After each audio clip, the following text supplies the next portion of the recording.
Have you ever had to pull down your pants and expose your butt in order to answer nature's call outside? We have a solution. We're pant pioneers on a mission to revolutionize the way women experience the outdoors. Pants were designed by men and for men, and it's time that we finally change that.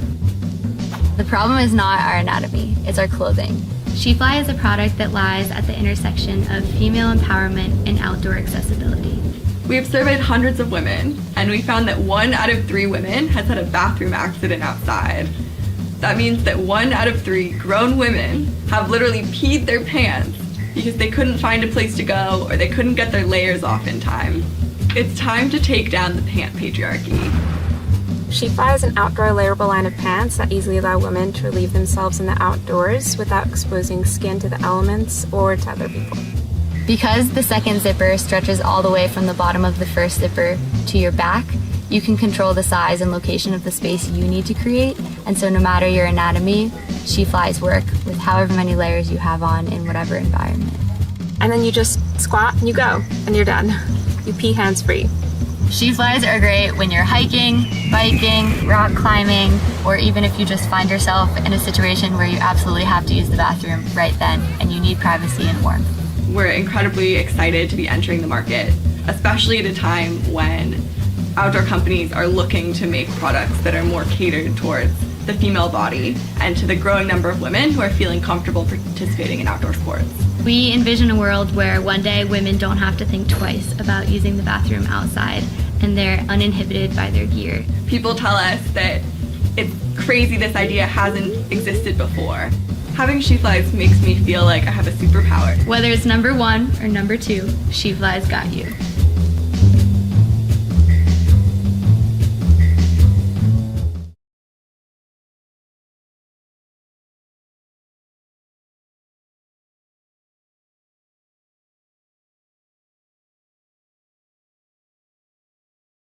My name is Georgia Grace Edwards. I'm a co-founder and the CEO of SheFly Apparel.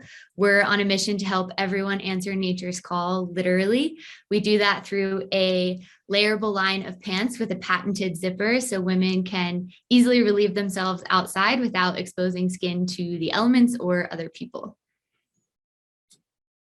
I love your product so much. It's gonna start there. So I usually hear about someone. I send out an invitation, or my assistant sends out an invitation, or my intern sends out an invitation, and then they say yes, they book. I don't do any research whatsoever about you until the day of, and then I just talk. You, my friend, I know about you because you were part of Mass Challenge. Mass Challenge, an accelerator, a great accelerator for startups here in Massachusetts, that I am a judge. And so I was a judge for one of your times. Yes. Which you could have known, or you could have not, because you guys are so focused on what you're doing. Yes, So, and with presenting the screen, I never really saw the judges' faces much. you heard us, but you heard our questions. So the entire time I'm watching this and I'm like, oh yeah. Oh my God. Yeah.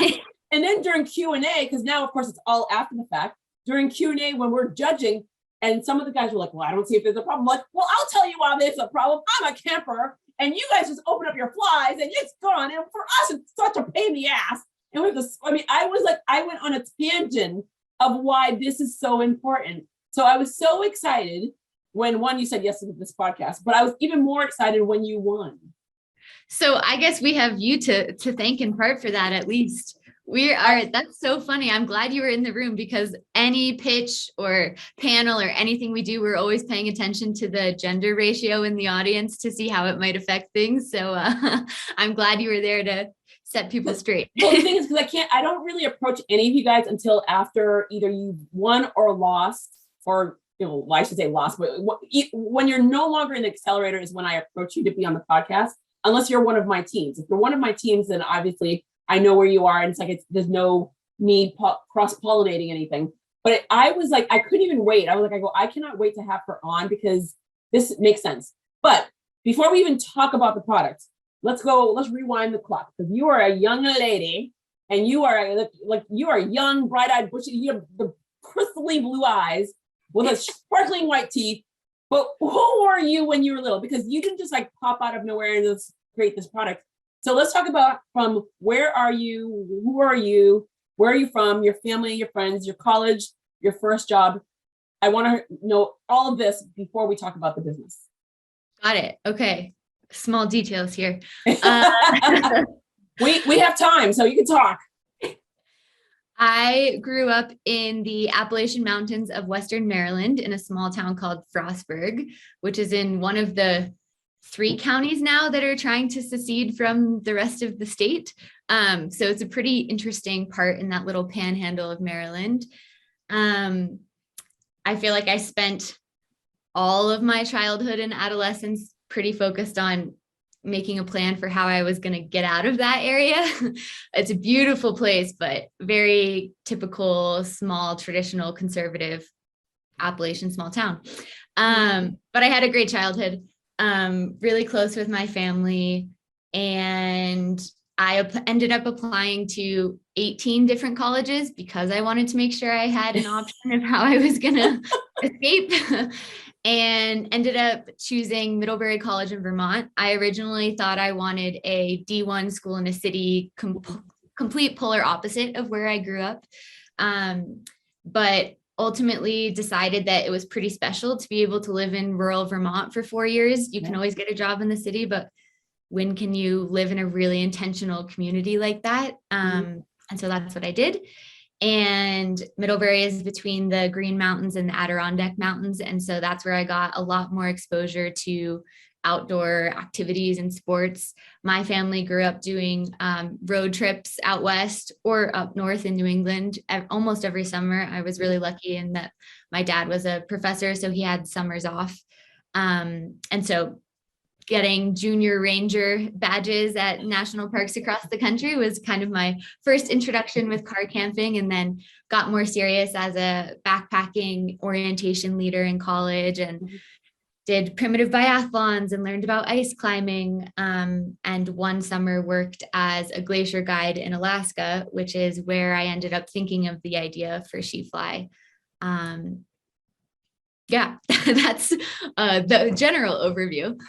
I love that because so I'm first generation born in America. We're from Haiti, and nature calls me every single second of the day. I live in a quintessential New England town where I'm literally, as I turn my head, I'm looking at the ocean. And because I always say it's my escape route, but an island kid needs to be by the water. I'm fueled by the water, and the woods are a close second. Taking a walk in the woods, my favorite time, autumn, just after it just stopped raining. The smell is something that I wish I could bottle, because that's my favorite smell of wet leaves in the woods as you're walking in. It's just quiet. The times that the stupid moments of let's go hiking, we have to hit a certain place on the trails, and all right, we're going to leave our house at 11. We're going to leave the house at 9, get to the edge of the mountain at 11 p.m. and we'll hit there at the top eventually. And we'll be lucky if one flashlight even works by the time we get to the top. But because you're using your night vision at that point. And so everything about what you're saying, and I mean, Middlebury is just, it's awesome. Awesome. I mean, I have a lot of friends that have gone there. I think New England kids really appreciate nature a lot because it's just all around us. And so you're speaking my language. And this is why I really, really enjoyed everything that you were saying about your product. Let's talk about where you grew up first. How many siblings? One younger brother who's my favorite person in the world, Morgan. That's sweet. I like that. Growing up, your dad's a teacher at what school? He was a professor at Frostburg State University. And you're in this like small town of Common. So our town is 40,000. How many people in yours? Oh, we're 9,000. Oof. Everyone knows everyone. Oh, yes. And your basketball coach is also the aunt of whoever and is also on the city council. And it's kind of all encompassing. You can't really escape small town politics. You are raised in a small town, so super crazy small. And then you go, I mean, literally, that was like I felt like, because I went to a very large high school, I felt like that 8,000 is like, that was my homeroom.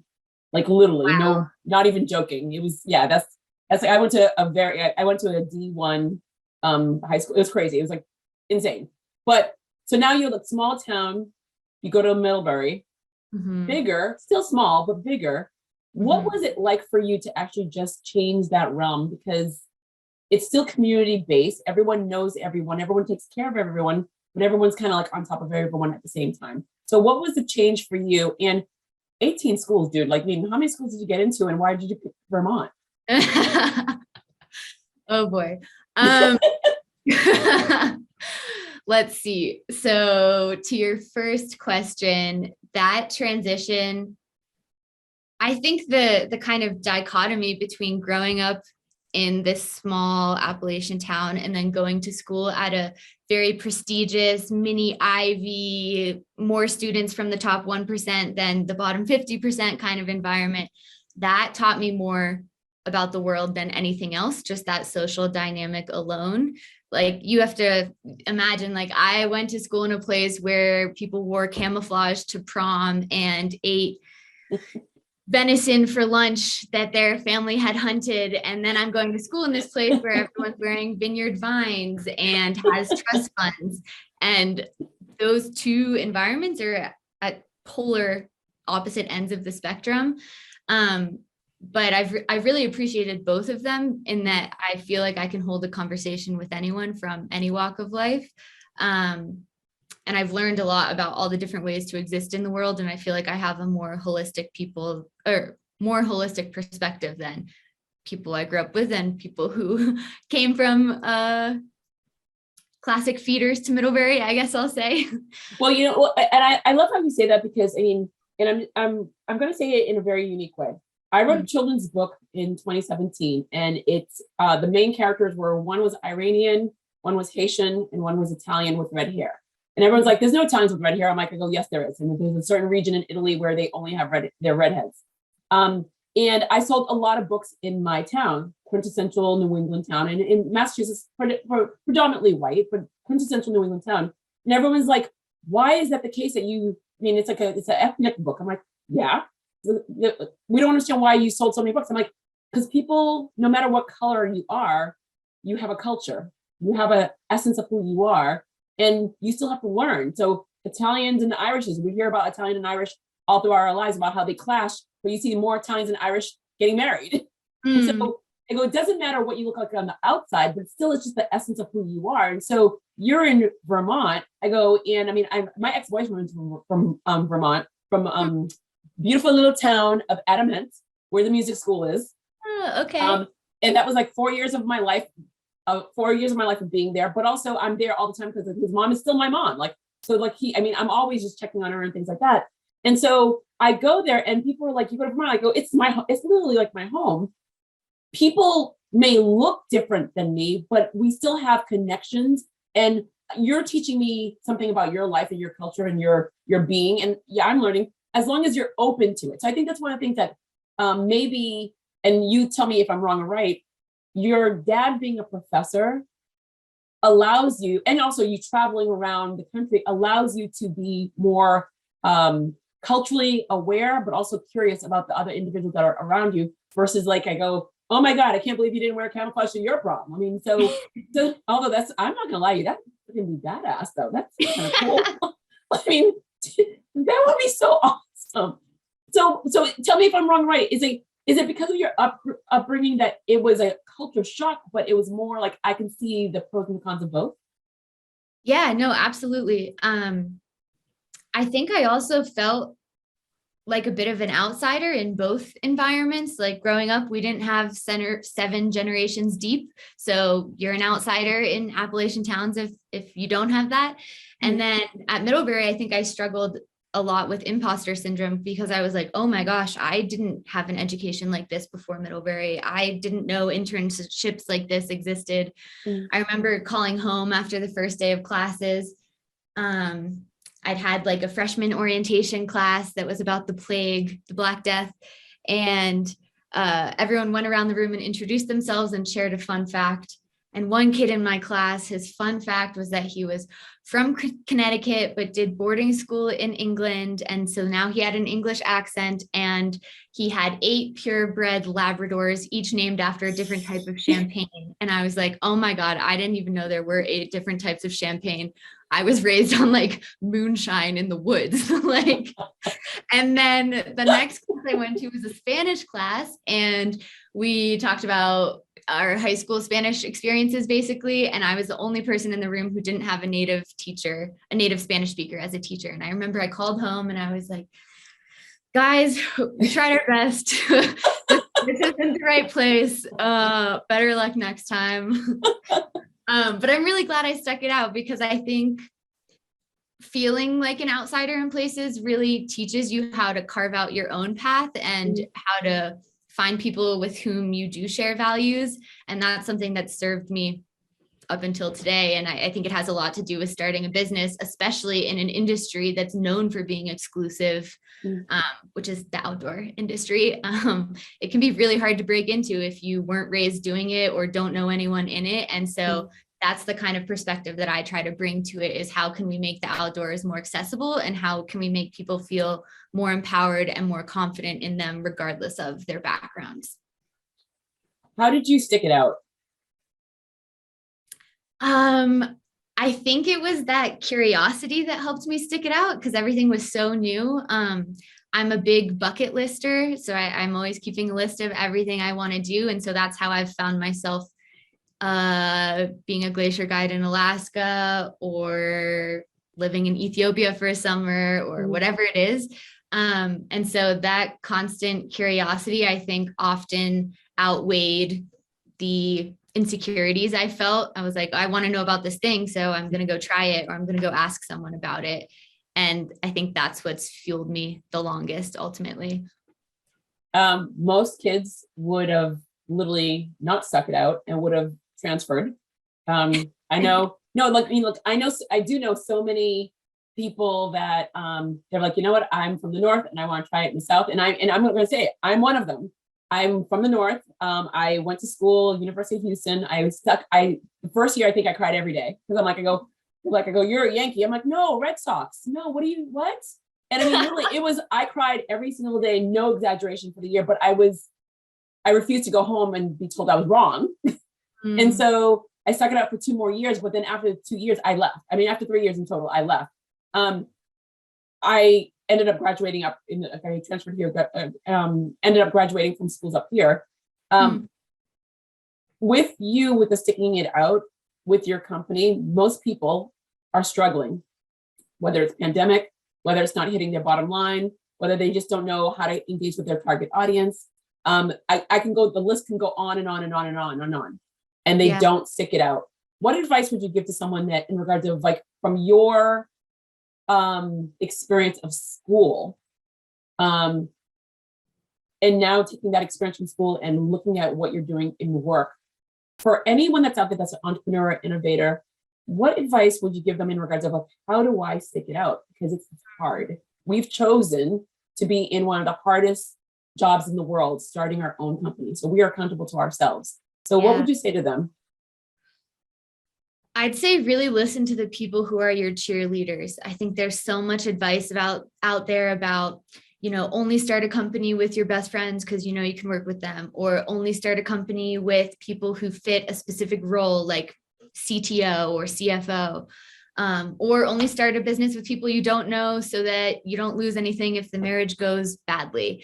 I think all of that is irrelevant. I think you start a business with people who are just as excited, if not more excited, about your idea as you are. You're going to hear a lot of unsolicited feedback at all times from customers, from mentors, from investors, from everyone. The negative ones you will remember and think about and stay up at night pondering much more than the overwhelming positives you hear. And so the more you can overload what you're hearing with people who believe in you and believe in what you're doing, the better. I think it takes a village to raise a child, but it also takes a village to build a company. And so you want to be really intentional about that village that you metaphorically live in. Perfect answer. Love the answer. Where did the idea come from? I mean, what was that point where here's my pain point, I'm going to solve it, and bring us to the point where here's my pain point to where you are right now? Sure. So I showed up in Juneau to work for this helicopter company that gave glacier walking tours on the Mendenhall. I wanted this job because in middle school, my grandmother took the family on a cruise to Alaska, and this was one of the excursions, and they couldn't get me back in the helicopter at the end of it. I was just in total awe. I had never seen anything like that, like pure aqua teal everywhere. And my mom was like, okay, Georgia, like it's time to go, like get in the helicopter. We're going to get kicked off of this tour. I was like, Mom, I'm going to work here one day. And she was like, that's nice, sweetie, like get in the helicopter. But me being me, I added it to my bucket list and had a spare summer in college and was like, okay, let's see what things I want to do. This fit in perfectly. I applied for the job. I get a call a few weeks later, and the hiring person at the time was like, oh, you must be a University of Alaska student. This must be very convenient for you. It's like, I go to school like across the country, but it's fine. Like I can be there. And he was like, oh, okay, well, you must be a geology student. So this will help with your thesis work. And I was like, I haven't even declared a major yet, but like, don't worry, I'm a fast learner. And he was like, why do you want this job? And I told him that story of experiencing it as a kid. And ultimately, I think landed the job because I said I could give tours in Spanish, and there's a lot of tourists that come in on the cruise ships. So they needed someone to do that. That was a stretch considering I didn't even know the vocabulary in English, but I made it work. And that was probably one of my first experiences with like pitching myself for something. So I show up and I get into the airport and I call the company and ask for them to pick me up, get to the office. And they're like, who are you? And I'm like, oh, well, I'm Georgia Grace, the glacier guide, obviously. They're like, we have no record of you. And I was like, what do you mean? I talked to so-and-so on this date. He hired me. Like, I've been in communication with him. And they're like, oh, he was fired months ago for too many DUIs. Like, you're not in our system at all. Oh, so no. now, like, how old am I here? Like 20-year-old me is by myself in Juneau without a job. No one knows why I'm there. And so I ended up actually having to work my way up. So at first I started as like the safety video glacier boot fitting person. Mm-hmm. Then I was the helicopter fueler. Wait, they hired you though? They did hire me because I was like, I just flew here with my belongings and like this is my plan for the summer. So I pitched myself again to get hired again. And I think they took pity on me ultimately. But eventually within a few weeks I was giving tours and that was incredible. Mm-hmm. Really cool coworkers, a lot of people who grew up in the area and so just knew a ton about it. Mm-hmm. And we're always down to do hikes until 11 p.m. after work because it stayed light out so late after.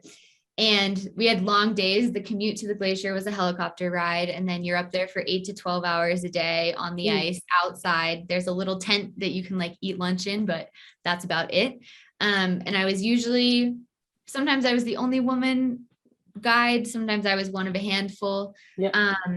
And that difference didn't really matter except for when it came to answering nature's call, because you would be removing 3 to 4 layers, freezing temperatures. Mm-hmm. There's tourists on the glacier, there's helicopters overhead. So I would have to trek to a place where I could find enough privacy or an ice mask or something to shield me, yep. Avoiding crevasses on the way. So it was like a dangerous trek just to find a pit stop, take off all those layers, do my thing, put it all back on, hike back to work.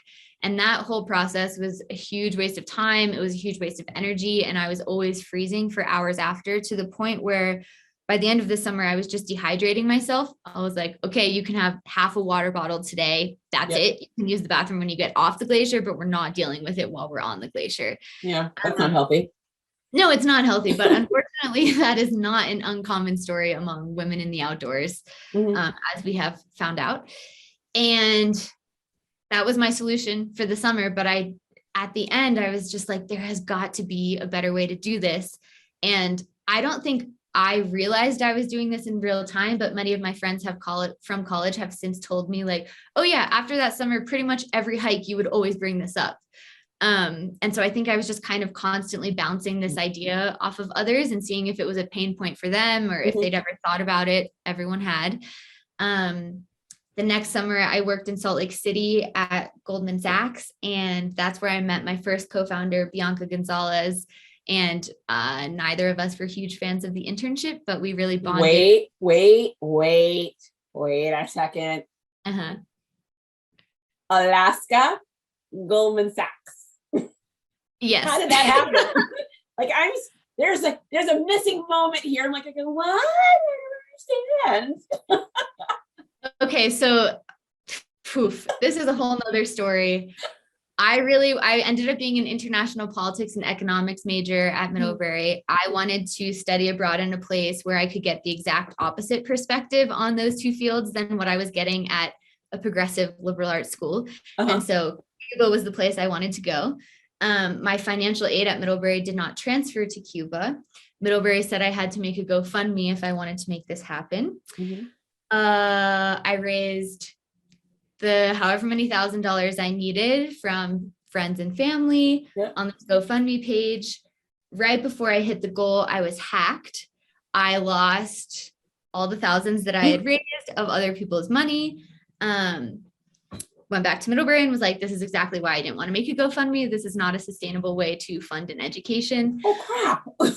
And so then I had to prove to GoFundMe that I myself was not the hacker. And so as part of that process, I had to submit a selfie of me holding my passport in a newspaper and something about my GoFundMe account during midterms week of my fall semester.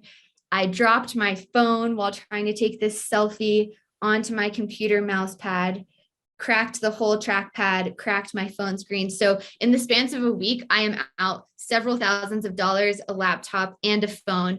And the next morning I applied to a Goldman Sachs internship because there was no other way I was going to be able to swing it. And so that's why I worked at Goldman Sachs, which funded Where's the book? Where's the book? Just put out the book now. Oh my God. Yeah. Okay. Wow. Okay. All right. Okay. Oh, I've been told that people who don't know the full extent of these stories, they're like, oh, you seem like someone who's like doors just open up for. And I'm like, well, I have definitely gotten lucky, but ultimately I tend to freaking force all of those doors open. Like I skip all the signs that are like, the universe does not want you to do this. Like no one wants you to do this. Which is where the grit comes in, I think. Wow. Okay. All right. So happy I asked that question. So this is why I do what I do, because I'm like, it doesn't match here. Good thing. Okay. Woo! That was a good little ball to unroll. Okay. So then you meet your partner. I go, your business partner at Goldman Sachs. Okay. Now go. Yes. And so we both went to Middlebury, but we didn't actually know each other at Middlebury. We just met during this internship because we were like, what the heck is this internship? And can we go hiking? And Bianca encouraged me to take this Middlebury Entrepreneurs class, which is a 4-week class we do during the month of January. We have a winter semester at Mid. And you go from idea to full working prototype, business model, pitches, the whole 9 yards in a month. And so that is the class where I ultimately built out this idea. So I went home over winter break and sewed a couple pairs, took snow pants, ripped the crotch seams out, put in zippers. Mind you, I hadn't sewn since 7th grade home ec. So that was fun, but it was enough to get at least a more tangible idea of what I was talking about and show people. Looking back, I am amazed that anyone took me seriously at that point. These prototypes were horrendous. We're talking like blue ski bibs with a bright yellow crotch zipper with no flap covering it. And I wore those around like every day of January. And people still associated with me, which still blows my mind. And I'm really grateful for that. But well, before you continue, I had a conversation with an entrepreneur earlier today, and we were talking about how, and so her product is, it's I'm going to say the name wrong, Global Travel to Eat. I'm going to say the name wrong, but it's basically, her name is Rowena, and she, like, you get these food boxes, and the food boxes are not just the typical food boxes, but it's just basically, you have, let's just say you're getting a food box from Mexico. So you have, on Monday, you're learning what's the language. On Tuesday, you're learning about geographics. On Thursday, you're learning about a food. So this box provides you a lesson of all these things about countries. So your food box isn't just like random tomatoes and carrots. It's literally a box that's like representing a country. And so one of the biggest things that she said was, she's like, I have two boys. A boy and a girl, and they don't know how to cook. And I go, and she's like, and she worked in financial. She's like, I did a horrible disservice to my children, not teaching them how to cook. And because they don't teach home ec anymore. So home ec is still being taught somewhere in this world. Oh, in Appalachia. Yeah, for sure. No doubt.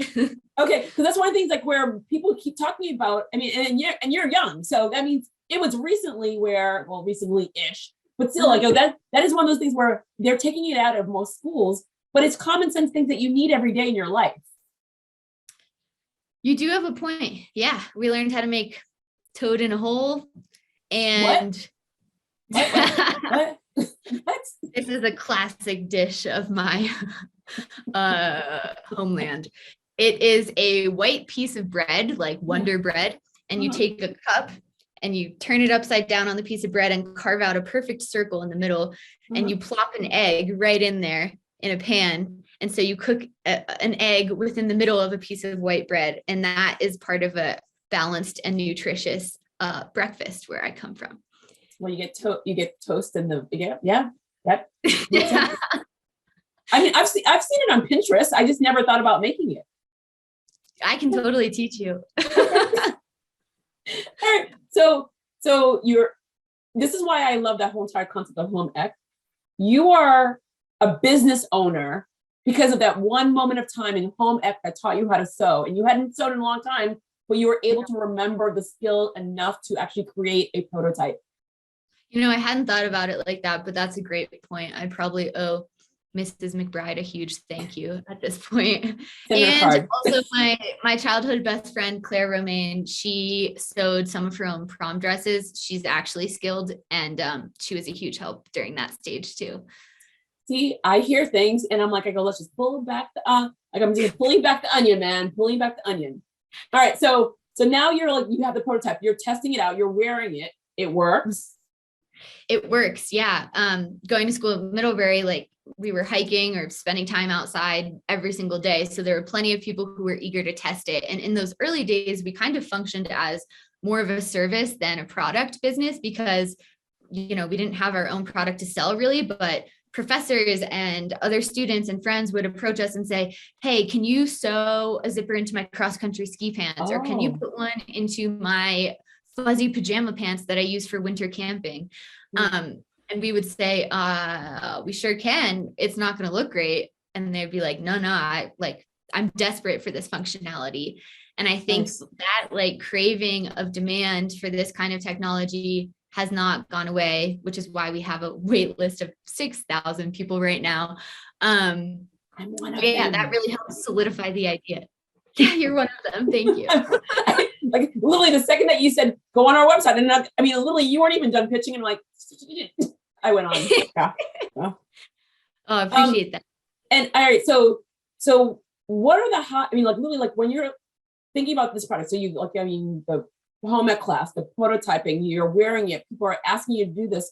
What was that flip of, I'm not going to add the zipper, because you could have discontinued with the service, but now you're going to create your own product. So what was the process for that? But also, what were the highs and the lows of the building out this part? Because now you're taking this pain point and now it's growing to the point where oh crap, we have a product line. We have actually we're part of retail, the land of retail. So can you talk about your team, talk about the process of growing it and scaling it, talk about, the 6,000 individuals on the wait list. Bring us to the today of what the product is for you. Yeah, so we knew we needed to transition from a service to a product so that we could reach more people instead of just the people who lived on campus and could bring us their pants. Also from like an economies of scale perspective, it was not cost effective to be bringing a bunch of random pants to local seamstresses and having to change the design each time based on the fabric or the type of zipper or the use. And so we wanted to come up with an idea that would be more universal and work in several different pairs of pants and kind of function as its own system. And so the process for that, after kind of iterating on the design with people who were far more skilled at sewing than we were, was getting a tech pack made, which is basically like the blueprint. If you think of like architecture blueprints, it's like that, but for clothing. It's like 3D drawings with all of the measurements down to the millimeter. And that is what you ultimately send to a factory to execute. In terms of team, SheFly has remained very scrappy. We have run this company across 3 different time zones, all while being full-time students or working full-time jobs or working multiple jobs. And that was a really intentional decision.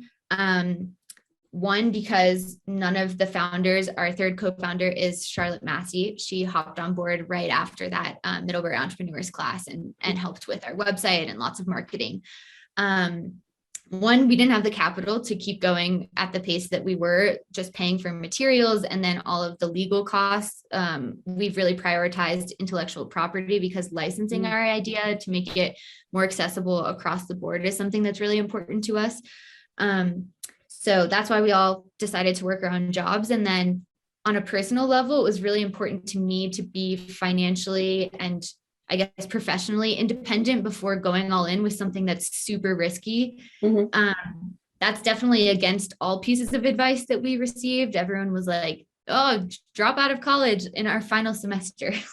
Move home, build this out of your parents' garage, pull a Steve Jobs. And those stories you hear about them because they made it big, but they're the minority for sure.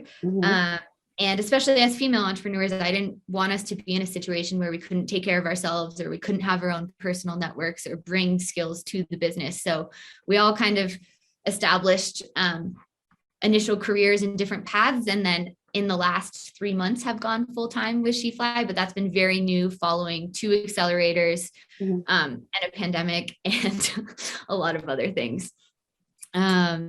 And a lot of our team members now, so we do have some contracted positions.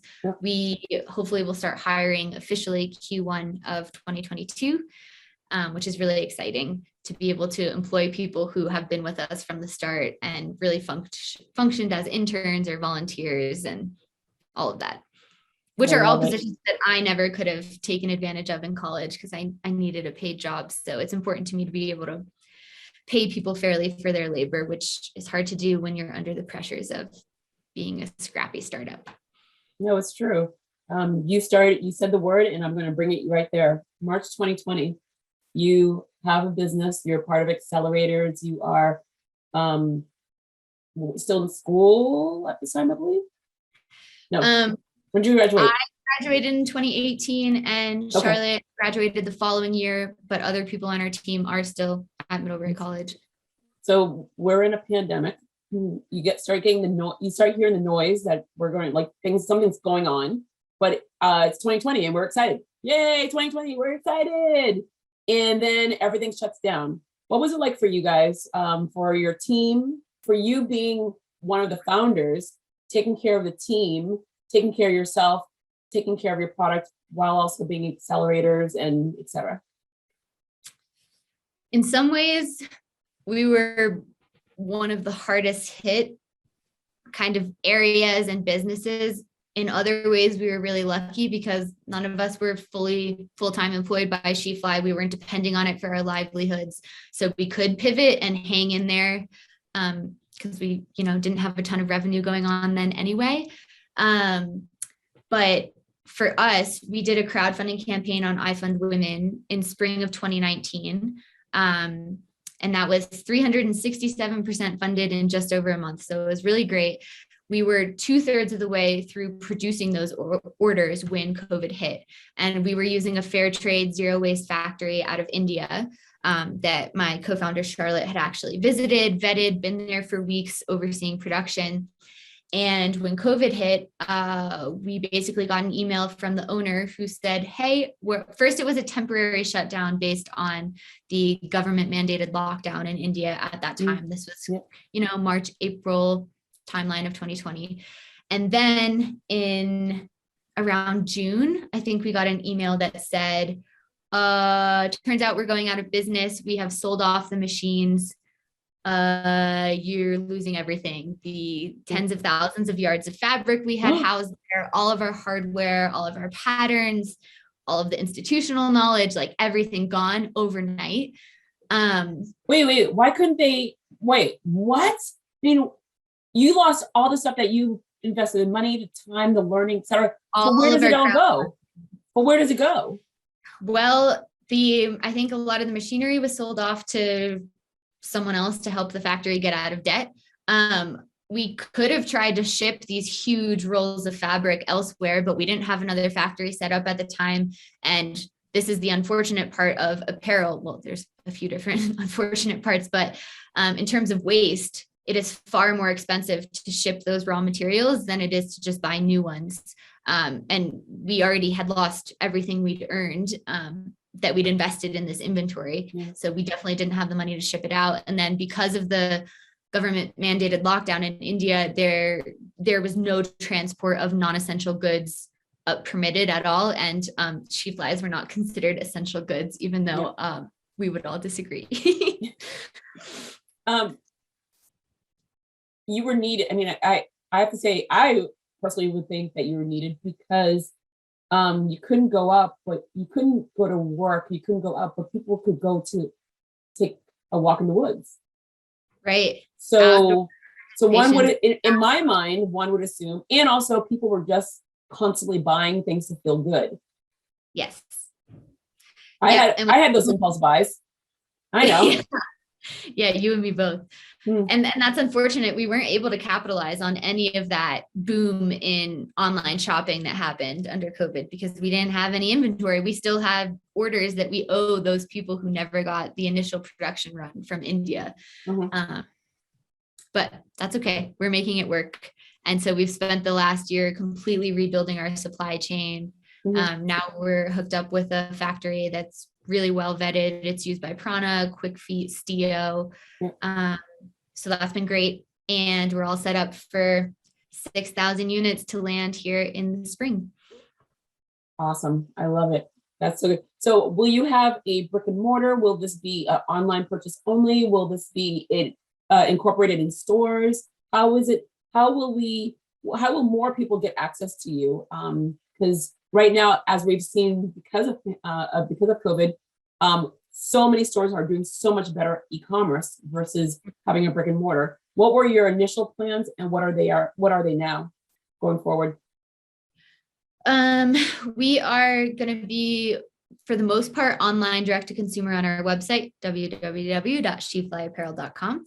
Good girl. Good girl. The other exciting thing is that we are launching in all Moose Jaw mountaineering stores nationwide in the spring, both in store and on their website. So that will be another good way to find us. Moose Jaw is the second largest outdoor retailer in the country behind REI, which is really exciting. And then from there, we'll try to start building out. Actually, we will be building out the third kind of revenue stream in our business, which will be licensing this patent out to types of bottoms and pants and bibs that we ourselves do not have the capacity to make, but where there's a demand. So that's kind of the next thing we'll be working on in the coming year. And in terms of what we expected at the beginning, I don't think we could even have fathomed being in a large retailer like Moose Jaw. And now we're thinking about all the other retailers that we want to be pitching. So that's been really cool. And there's also a ton of mom and pop shops who have been following us since 2018 who reach out, and we don't know exactly how that distribution is going to look. It's really hard for a small company to be able to, also reserve product for wholesale retail where you have a smaller profit margin, less sell through. But I think it is important to us to be able to give back to those people who have been there since the beginning and to see our product actually physically in all of the small communities that have supported us. And so that's something we're going to get more insight on and see what we can do as well. So how were you? How did you as a founder take care of your team and yourself during this time? And did you create new things that would have created more moments of for you that you would have never had before? Because like we had a year pause, whether it was good or bad for most people. We had a moment of pause. So how did you take care of the team? How did you take care of yourself? And did you create new products or new things or something on your bucket list during that time? Mm-hmm. Yeah, we tried to take care of our team by, I think one thing that we started out not doing was just kind of keeping everything a secret. We were so ashamed that our whole supply chain had been smashed overnight, that we had nothing to show for years of work, no money left. And so at first we weren't promoting that. We thought that would be the end of us. And then something we really started leaning into that I think we learned from other small businesses in this space and across industries was just being super transparent about what was going on. And people who previously had been like, where the heck are my pants I've been waiting on since this crowdfunding campaign, were suddenly like, oh, wow, I can't believe that happened. That makes a ton of sense. Thank you so much for all of the thought you're putting into this and trying to rebuild another sustainable, ethical supply chain. So that's one thing we did, is really leaned into just being vulnerable and genuine and honest about what was going on. I think we also tried to do some self-care series. So we had friends teach yoga. My co-founder, Charlotte, paints. She does like edible paintings. Not that she eats them, but she uses edible materials. So she paints with coffee or just other foods, rocks sometimes. She makes her own paints. And so we did workshops with that. We leaned into collaborations with other brands like Kula Cloth. We were their first custom order. Kula Cloth makes these antimicrobial pea cloths that are really beautiful. And during the toilet paper shortage, Kula kind of blew up, which was great for them. And so we just leaned on the learnings and the insight of other women-owned businesses in the industry to see what they were doing. And I think SheFly, despite how stressful all of that was, having SheFly really helped me get through the pandemic, because when I was in my apartment in Boston for however many months straight by myself, losing my mind at my day job, it was really nice to know that I had something else I could turn to and kind of shift my focus on and be more creative with at the end of the day or on the weekends. So it ended up being good in that way, but definitely a lot of pressure. Again, I'm just going to keep hollering, where's the book? Like, your stories are insane to me. Like, if you just gave me one of those, I'm like, oh my God, that's like crazy. You just keep adding on, and like, I go, are you freaking kidding me? Wow. Oh my God. My younger brother published a book during the pandemic. So wait, you're what?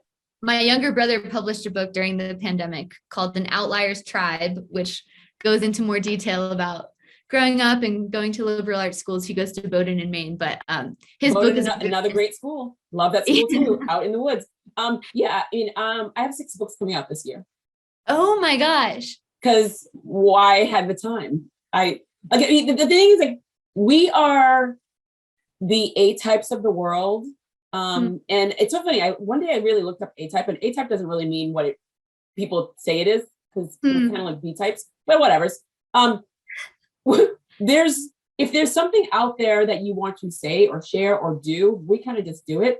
So I was actually going to laugh, because I do have 2 more questions for you before we end, but I was going to laugh because when you kept on saying your bucket list, I'm going to challenge you.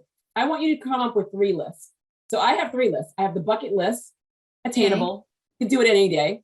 You have the OMG list, like, takes me a little bit longer to get the list done, but I'm running the elite marathon, so all 6 marathons, and I'm going through Greece. So like, there's 6 elite marathons, and I've done Boston, I've done Berlin, I'm in Chicago for next year. I have Tokyo, New York, and London left, and then I'll do Greece when I'm done. So the OMG list. But then you have to have the holy shit that will never happen list. I only have 4 things on that list. Oh, this is interesting. Okay. My bucket list tends to be segmented between like career things, fun things, random. They're attainable, totally attainable though. You're going to get them done. Yeah. And I like what you're saying about dividing it by up it. You got to up your game because your stories are so epically, ridiculously crazy that I'm like, oh, you can't just live with a bucket list, my friend. You have to up your game. So bucket lists, OMG lists, again, attainable, takes a little bit longer. And then the holy crap that will never happen list. Well, it's holy shit that will never happen list. Because those things, even if one of those things happen, you're like dropping the mic on my life right now. Because, oh my God, this is like one of my things on my list is like massaging our human heart. Whoa. I've massaged a human colon. Do you know what? I would take that. No further questions. Yeah. You know what? I would take that. I would see. So it's on, the heart is on, so heart. Heart is one of them. So yes. Wow. Yeah. Okay. Yeah. Yeah. I'm going to think about this and get back to you. Yeah. Okay. All right. Back to conversation. Okay. So one of the things that we didn't talk about before, so this is my last question before our last question is, we talked about how the pants, you could like zip and you can go, but we don't talk about, are we in commando or are we wearing underwear that can zip as well? Great question. Yeah. So with super limited capital at the beginning, we could have either started with a base layer, like underwear, long underwear, or we could have started with more of an overlayer that can stand on its own, like a 3-season pair of hiking pants, which is what our flagship product is. Had we started with that base layer, technology would have been completely irrelevant because anything you put over top of that layer would have rendered it useless. And so that's why we chose to start with more of an outer layer that could stand on its own. Our options are either go commando, which you are able to do because part of our patented design includes a kind of zipper shield. So your skin is never in contact with the zipper. Many people don't even know it's there. We have people who, these pants are harness compatible and people will wear them like rock climbing or mountain biking or horseback riding or activities where there is a lot of friction or you're sitting down. So commando is an option. Mm-hmm. The other option is wearing underwear, but pulling to the side, which lots of women are accustomed to doing anyway when we're wearing shorts or any other kind of clothing. And so that's what I'd say the majority of our customers do. We do have underwear in the lineup. It's in R&D right now. So we'll have our own pairs, but yeah, I don't know how much more I want to say about that, but no, well, I asked that because I mean, as a runner, I mean, like we have liners in our shorts as runners. And so we can go either way, commando, or we have the liner inside. So for me, I was like, I go, wait, we didn't talk about that. And I go, and everything about this makes sense. And I think that was one of the questions that did come up during the Q&A and someone did mention that, but yes, we pull to the side, we squat. We're just like, we're prone to do X, Y, Z. But I was thinking like, I go, well, how does that work with there? So I didn't know how many layers that were there to keep, because you talked about how cold you were. And so if I open it up and I'm outside in the elements, not during the summertime, but also if I'm in the wintertime, how does that protect me from the cold to protect you from what you were dealing with when you were in Juneau? Yeah. So 3 thoughts on everything you just said. One, what we found is that a lot of women don't actually assume the squat position when they're wearing our pants. A lot of times we're squatting because our pants are literally around our knees or our ankles, and we have to be in that position in order to avoid pissing all over our gear, which sometimes you can't avoid anyway. Or we're trying to find privacy. So we're like trying to get down really low so we're not mooning everyone. With SheFlies, you could actually, I mean, I have peed standing up outside, which is really fun. I encourage you to check out our reel on Instagram. But yeah, now there's like a wide variety of stances. If you picture like AT&T, like cellular bars, like women are in every position in that range. Second thought is that the way we have designed our pants, the second zipper pull starts at the base of the first zipper you're accustomed to using to get your pants on and off. And so you have complete control over the size and location of the hole you're creating to use the bathroom. So it can be as small or as we say number 1 or number 2, SheFly's got you. So it goes all the way up the back waistband. So that helps mitigate airflow in cold situations. You're in complete control over that. And what was my third point going to be? It was something you said. Bathroom, squatting. It'll come back to me. Oh, this is what it was. We've done a lot of customer research in the time that we've been out of inventory, because that's kind of all we could do. So we had a lot of surveys, had a lot of people weigh in. And of the, let's see, 500-ish people who have our pants or our owed pants, we did a list of like, what are the products you want to see next from SheFly, and underwear actually ranks 6th in that list. So from people who actually have the pants, who I thought were going to be super desperate for compatible underwear, that is not the case. There's a lot more demand for all these other products we have up our sleeves. Nice. So that was an interesting insight that I never would have guessed. I've always been really anxious about the whole underwear thing, and I think it's not that big of an issue, actually. Well, you know what? I always say to people where whenever I see any customers, any businesses, and I'm like, when was the last time you had a conversation with your customers? And they're like, what? I'm like, they're using your products and they're going to tell you what works and what doesn't work, and what's most important for them. And so when people do it, they're like, oh my God, that was great. I'm like human beings, are pretty awesome. Just saying, we're pretty awesome. Tap into us. All right. So what I love about SheFly customers is like they overshare. Like we have entire Excel documents of P stories, like the nitty gritty details. I love it. I love that like people are talking about this thing that traditionally has been super taboo and, involves a lot of discomfort and like weird topics, and word of mouth is still the number one way that people hear about us, despite a national product launch and patents and all of that. Like, I'm happy that people feel comfortable talking about this and getting it out there and sharing their steps. Well, I think that the Squatty Potty opened up the doors, because when the Squatty Potty came out with the song and people were sharing those videos every which way, then now Charmin has like the commercials with the bears talking about like, so like people are talking about their pee and their poo. Boom. And like thanks period underwear with their billboards with fruit. That's yonic. So bravo, because I have a book. When I was like a camp counselor, the kids, because I would sit there and like, if you have a problem, you come to me. I got prunes. I got things to help you relieve yourself. And they're like, oh my God, horrified. And at the end of the summer camp, they got me a Everyone Poop books, and they all signed it. Oh, that's awesome! I love that book. Oh my God, still my favorite book of all times. All right, I've taken so much of your time, but this is definitely not going to be the last time I have you on, because you are hysterical. And I guarantee there's more stories to you, my friend, because if you're pitching and I'm a judge, I'm not seeing this. This is why I love what I do. This is so much fun. But I end every single time, no matter how many times I have you, I will always end the same exact way by asking you, if you had a personal ask and a professional ask of anyone that's listening to you right now, what would be your personal ask and what would be your professional ask, please? Okay, I'm going to actually start with the professional ask.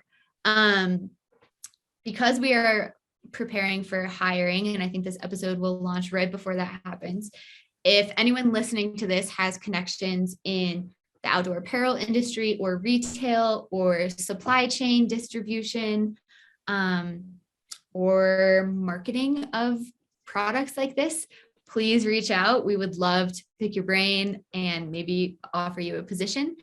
In the meantime, signing up for our waitlist is really the number one way you can support us, because it's the only hard stat we can give investors about how much demand there is for this product. And 6,000 people on an organic waitlist that we've had zero ad spend on is pretty good. So thank you everyone who has joined, and keep doing that. My personal ask, I think, despite having bucket lists, thinking about the future and planning really far out is actually very hard for me and very intimidating. I think because most of the opportunities I've taken advantage of, I feel like I've been able to do because I didn't have this set like 5-year plan. And so I was able to walk through doors that opened at the exact time that they did. But if there's anyone who can offer advice about how to think more productively and calmly about the future, that would be really helpful to me on like a personal life coach kind of, I don't know, plane. I like those two things. I am not a I mean, I'm a mentor, but I'm not a personal life coach kind of person. But I always say to people whenever someone gives me a 5-year, 10-year, 20-year plan, I'm like, yeah, Oh, it freaks me out. a pandemic happened, dude. I mean, come on, like 2008 when the Great Recession happened. So I always say like, I live with the go with the flow with goals, meaning that I know in the next 3 months, I'm going to hit 3 countries. So I promised one of the gentlemen that I interviewed in Iceland, I promised him to go to Iceland because he does the ice cave. So when you just said the blue and Juno, I'm going to go because I promised him. He's on my podcast. I promised him. And exactly. I mean, it's epic. I cannot wait. So I promised him that one of my girlfriends is having a baby in Portugal. I go, and I want to go to, and then I want to go to Jamestown, New York, because that's where the comedy museum is, and Lucille Ball is from there. So cool. And so for me, that was like where, I'm so sorry, and the Galapagos Islands, because I'm investigating places where it's French, because I speak, my language is French. So I'm investigating locations where every year for a month I will go because I don't want to lose my French and I just want to be away. So I knew that between now and April, I have to, 1, make the money, but 2, I'm working and I'm hustling, but I'm working towards goals. And so that's building up. So, and then I have bigger goals, but I have to sit there and say, you do not have to worry about that because you have a bucket list that you're going to up the game on the bucket list. Those bucket lists get you professionally and personally, they get you to that point. And before you know it, 5 years, 10 years, 20 years goes by, but it's not like you're planning 5 years, 10 years, 20 years. You're living. You're living. Yeah, it helps you stay present.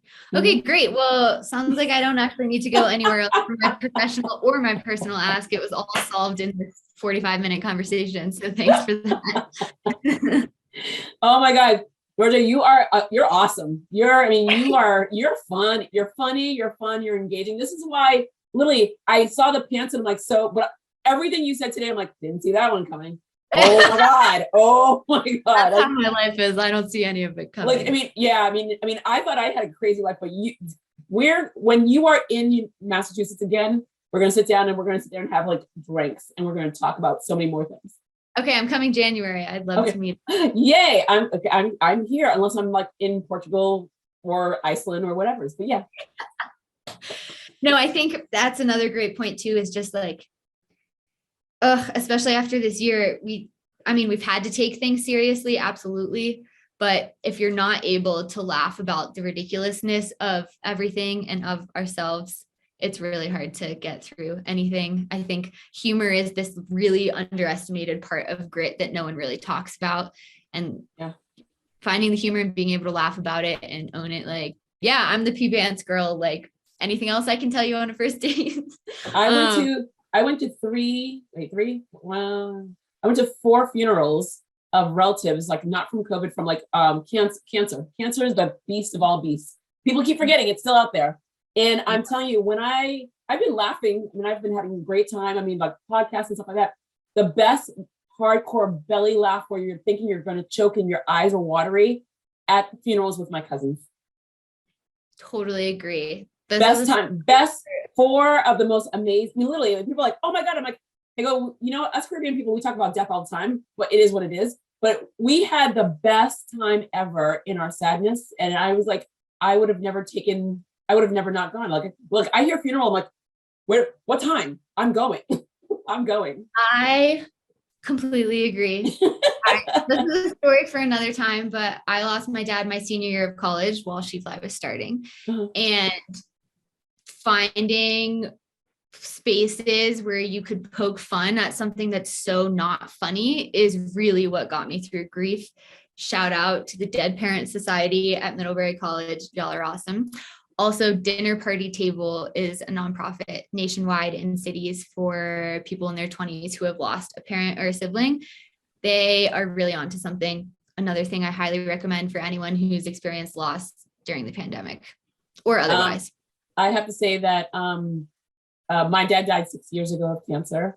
And literally during his eulogy, that was like the moment of like cracking up, because I was like, I need to rock this in the best way ever. And I pulled out all the things that he would do that were just like outlandish. And people were like, that was your dad. I'm like, I'm not gonna sugarcoat this at all, but it was so funny. And as I was driving to the repast or the party, I call it the party afterwards. I was like, I could hear him saying that was a great speech. I'm like, that gives me chills. yeah. So yeah. we you know what, I always say, like, fun on their birthdays, celebrate them. On the day that they died, do something that they love to do, and you adopt it. So you adopt the things that you love from the person that is no longer here, because we are not meant to be here and work so hard, because they work so hard to get us to where we are. We are not meant to sit there and be sad this entire time. We miss them. Every day we miss them. Like a bird goes by, something will get us crying. Yeah. The microwave the other day got me crying, and I'm like, really? The microwave? Clam chowder does it for me personally. Yeah, so these random things. So let's just find more ways to laugh about it versus like the crying about it, because it's dehydrated that way. And yeah, it's like this crying thing, it's overrated. Oh, I completely agree. Couldn't have All said right, it I better. can talk to you for days, but I'm gonna go now. Yeah, same here. Thank you so very much. I really, really appreciate this. Was so much fun.